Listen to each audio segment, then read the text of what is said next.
Inaalam na ng Quezon City Police District ang nasa likod ng pag-iwan ng dalawang kabaong sa Quezon City na may mga banner na naglalaman ng mga larawan ni na Chinese President Xi Jinping at Chinese Ambassador Jing Quan. Kasama ang mga mensaheng tumutuligsa sa Chinese Communist Party.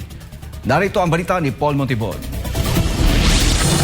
Natagpuan ng mga otoridad ang dalawang inabandonang kabaong nitong madaling araw ng Agosto 7 sa Boy Scout Circle sa Barangay South Triangle at Welcome Rotonda sa Barangay Santa Teresita. Agad na sinuri ng mga responding police ang mga kabaong at napag-alamang may gusot na papel lamang ang laman ng mga ito. Nakakabit sa mga kabaong ang mga banner na may mga katagang Chinese Communist Party o CPP at greedy salot. Isa rin sa mga banner ang naglalaman ng mga larawan ni na Chinese Ambassador to the Philippines, His Excellency Xi Tian at Chinese President Xi Jinping, kung saan ang larawan ng mga ito ay makikitang nakapikit ang mga mata.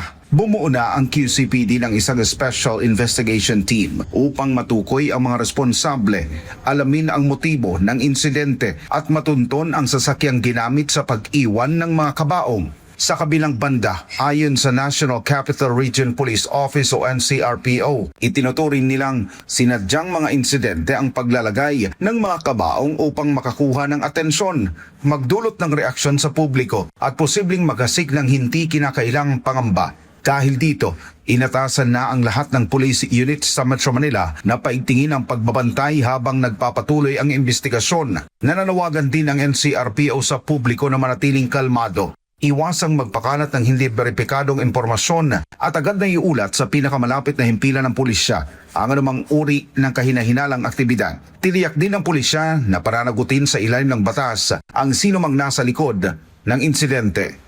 Para sa Diyos at sa Pilipinas kung mahal, nag-uulat Paul Montibon, SMNI News.